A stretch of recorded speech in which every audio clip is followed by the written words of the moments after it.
Alright, let's beat this game.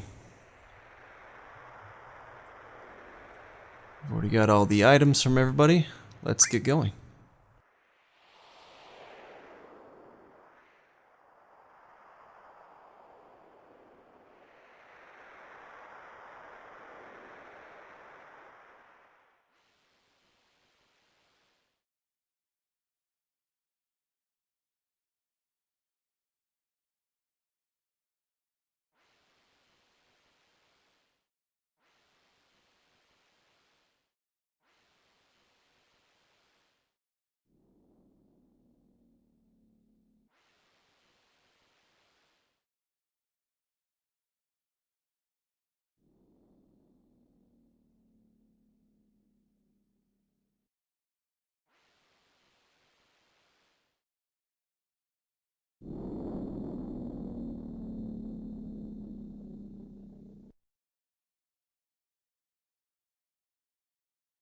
Alright, now we get to choose our party.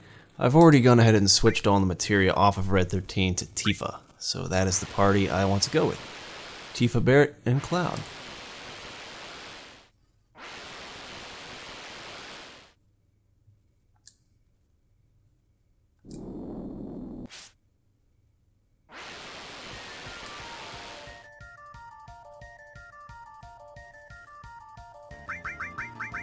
Okay, one thing we want to do before doing anything. But the only real change I've made is that I've given Tifa Master Magic and Mega All. That'll give her the ability to cast whatever magic spell we want. And anything she does is going to affect everybody, which means I guess we don't need this. Okay, I think we're ready to go. There's going to be a lot of boss fights coming up. Well, mini boss fights. This is the boss Gauntlet that leads up to the final boss fight, so there's a chance to have a boss fight like on every single one of these platforms here. But watch how easy this is going to be.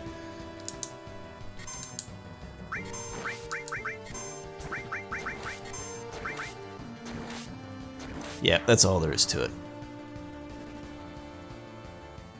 Take him out in one attack. Let's go ahead and heal up after that. Use the rest of these high potions. And move on down to the next platform. Keep going. Should be the same. Nope, it's a different battle. You could actually get the Pandora's box. Or Pandora, what is it? Pandora's box? Yeah. You could have gotten that enemy skill here as well from these guys. But only if you had not met up with them before. Again, you can only get Pandora's box from the first battle ever that you fight against that enemy. Because after the first time, he won't cast it again.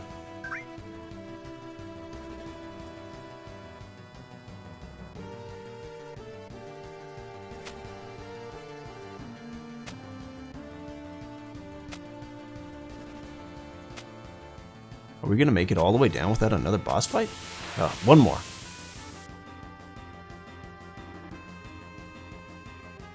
Forecut.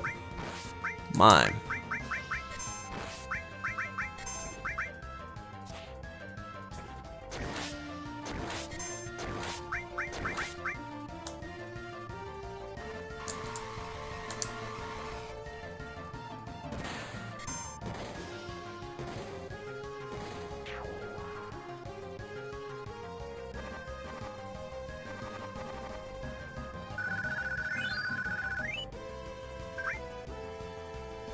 Okay, and I guess we'll just heal for the heck of it.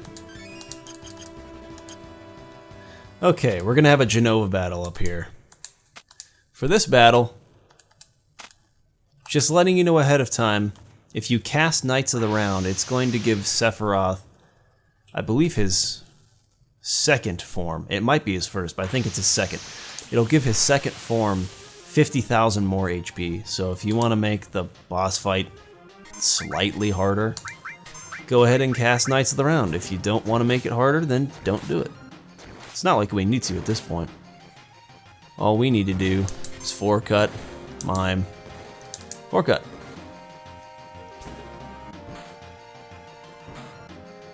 And that might be it. That's definitely it after that one. Nope, we'll get Barret a turn as well. Here we go, 3 attacks. 3 forecuts. It's over.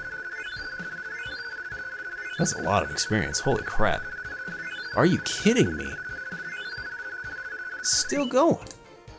Dang.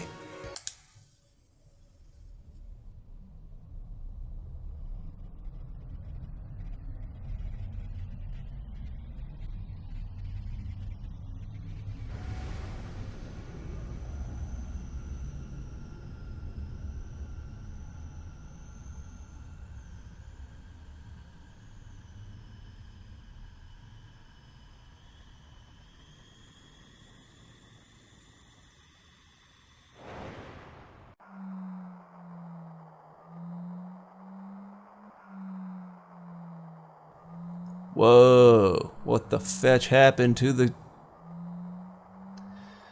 Okay, it's definitive. Don't play with this graphics mod.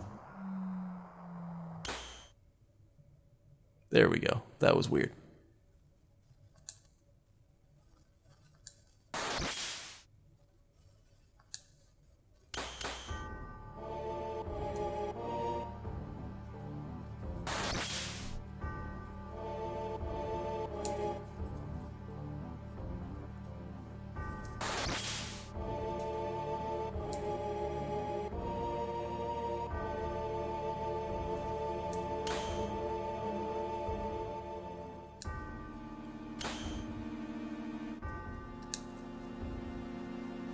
So that blue orb behind Sephiroth that's encased in that red stuff, that's holy. And whatever that red stuff is around it, that's what's preventing it from...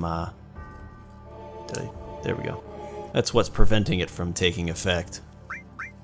Okay, so the way that this is going to work for this boss fight, it all kind of depends on the average level of your party. Essentially, the way it works is the higher the average level, if you have a really high average level of your party, you'll have to form 3 parties for this battle. If you have a medium, level average, you'll have to form 2 parties, and if you have a low level average, you only get to form 1 party. You don't have to use all of these parties by any means. You can just stick with 1 anyway. Yeah, I'm not high enough level to do the 3-party setup. In fact, I've never been. Every time I've ever done this boss fight, I've had to form 2 parties. So that lets you know kind of what level I always am when I fight this.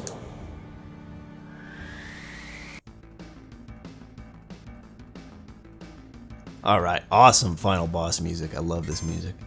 First things first, we're going to want to cast Big Guard, mostly for haste, and then just 4-cut the F out of him.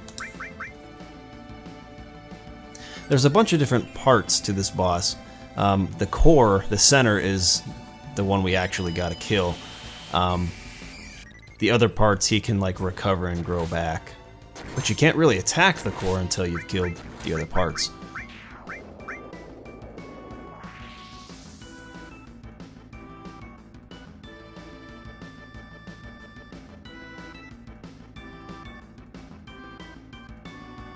Portion B is dead.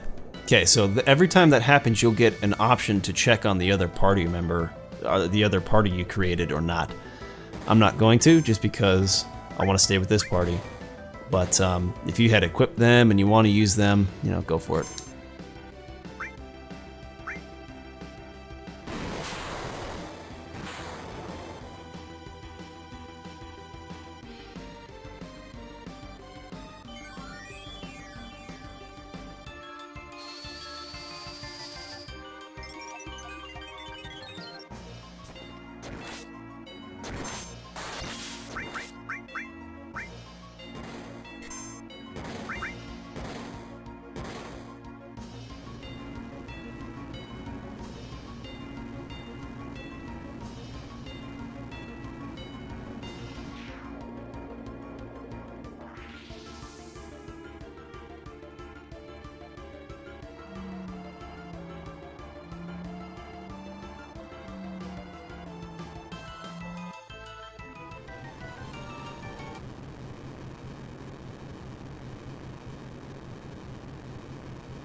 Let's see just how quickly we can take out this iteration.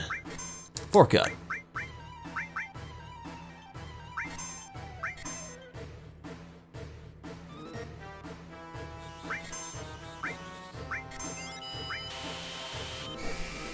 Cut. Mime. See if he gets his barrier thing cast here. If he does, yeah, wall. Okay. We're gonna want to dispel this. We have to wait till Tifa's turn to do it. See, because we do a lot less damage this way.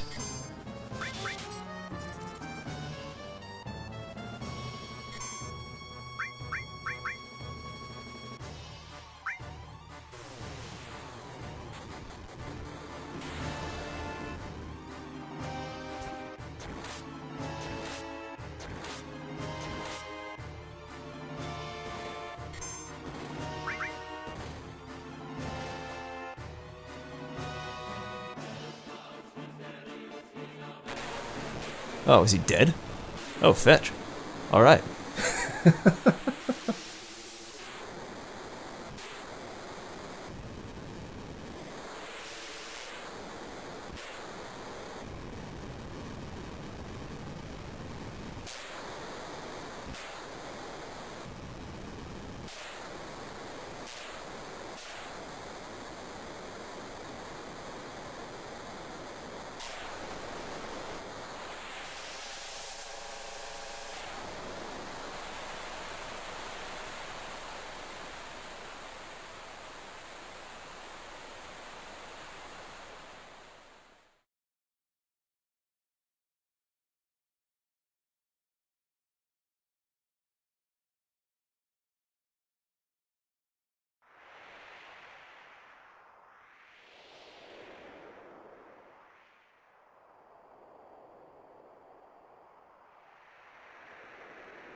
Alright, here it is. The absolute final showdown between Cloud and Sephiroth. Man to man. No more monster/angel forms. Omni-slash.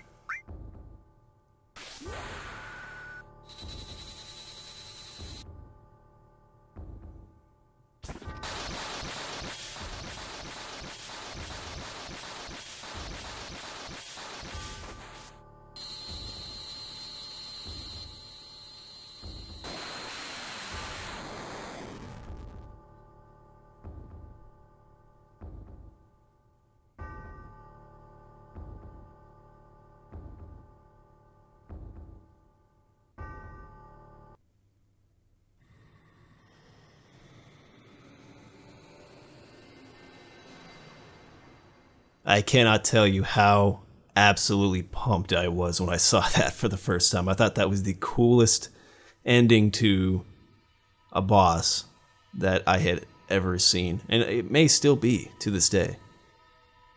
I'm going to be really quiet during the final cinematic, just so you guys can enjoy it, and then I'll talk again once the credits roll, so I'll see you guys there.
I love the bookend that they did there with the game.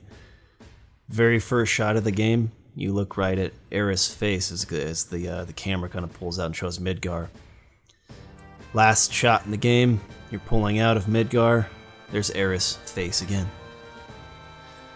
Alright, so that's the game there. Now, there are a lot of things I could talk about as the credits roll here. A lot of it I'm going to save for my review, which will be coming hopefully pretty soon within the next couple weeks. So I'll just talk about some things that I probably won't end up covering there, maybe just some things specific to the playthrough. First of all, a lot of you might think that the final boss, Gauntlet, and the final boss was rather anticlimactic, and it was. This game makes it very easy to become basically invincible. But in its defense, every Final Fantasy game I have played is about the same in terms of difficulty, except for the earlier ones, like Final Fantasy 1, 2, and 3 are significantly harder than 4, 5, 6, 7, and beyond. But they're all relatively easy when you know what to do. This is probably my, if I'm lowballing it, 7th or 8th time playing through the game from beginning to end, but more realistically probably the 10th, 11th, or 12th time. I know it very well and watched a lot of videos on it in my life, and I know exactly what to do. So yeah, it's very easy for me at this point. But that doesn't stop me from playing it. It's still a lot of fun to go through the process, to build these characters up, to go through the story again. And even though it's easy, it's still a very, very big piece of my childhood, and a narrative and an experience that changed my life, honestly.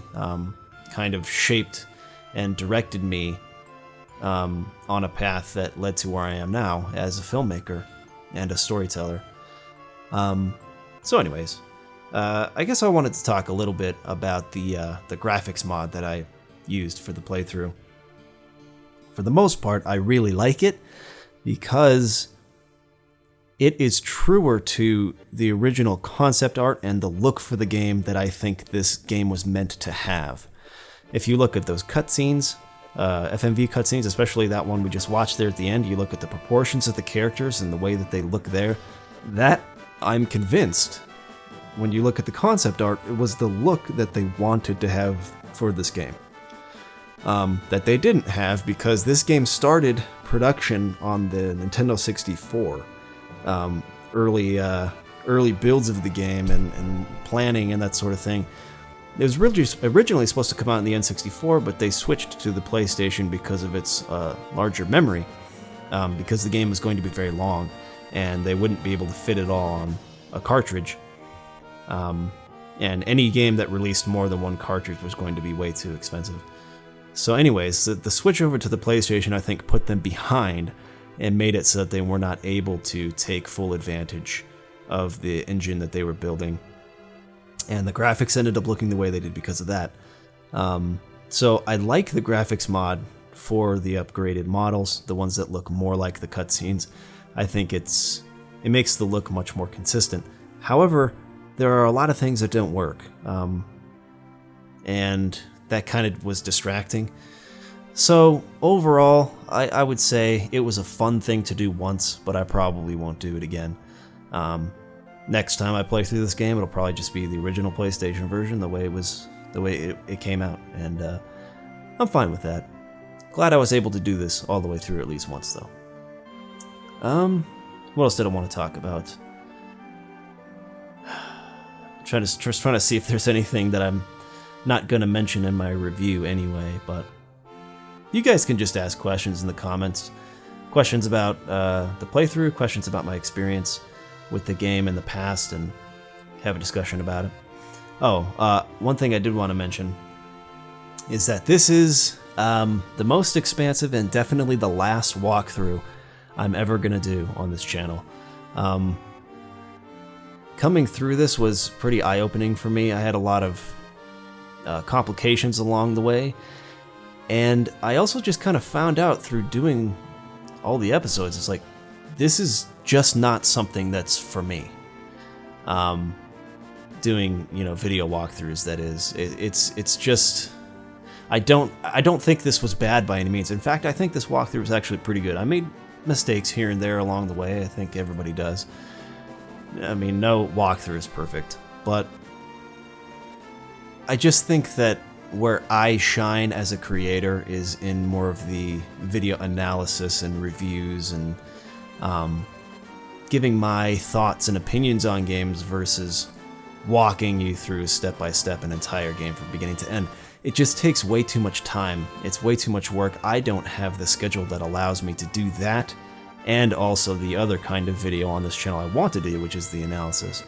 So I've done now, between my old channel and my new channel, I did one for Harvest Moon 64, I did one for Journey, I got almost all the way through Crisis Core, I did one for Dark Souls and Demon Souls now, and Final Fantasy VII. So that's 6 games that I've done full walkthroughs for, and after all of this, I just have to say, like, the Let's Play format is not for me.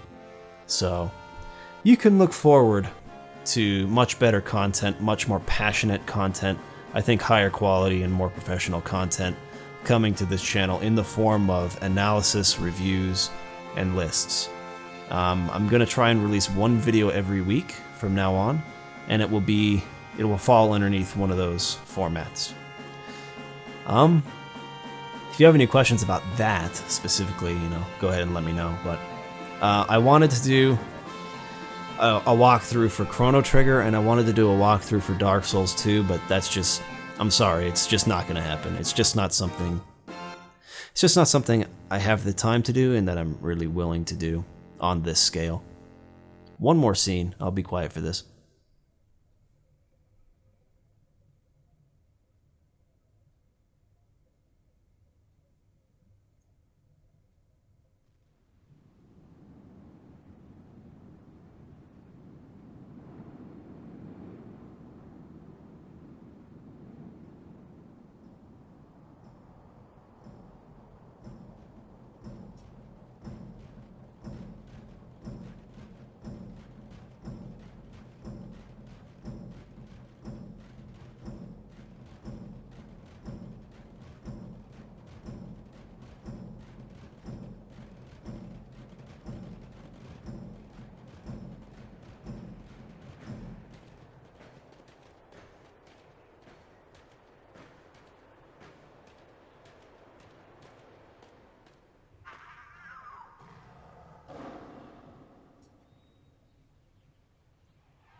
Awesome. Okay, so yeah, the next video that you'll see on this channel is going to be the Final Fantasy VII review. That'll probably take me at least 2 weeks to get through because I have to get a lot of footage for that from the PlayStation version. I'm going to be hopefully finding a way soon enough. Hopefully that recorded. Well, I hope that worked out. Just going to check something real quick. You're going to be seeing a black screen, but I'm just making sure that I actually recorded all of that. I might not have. Oh boy, that's bad. Oh boy, that is bad. You guys, I don't think any of that recorded. I think I just played through the whole final boss, and none of that recorded. Well, see, this is the sort of thing that I don't want to have to deal with anymore. This just pushes my decision again to not do walkthroughs. Anyways, next video you'll see on this channel will be the Final Fantasy VII review. Peace!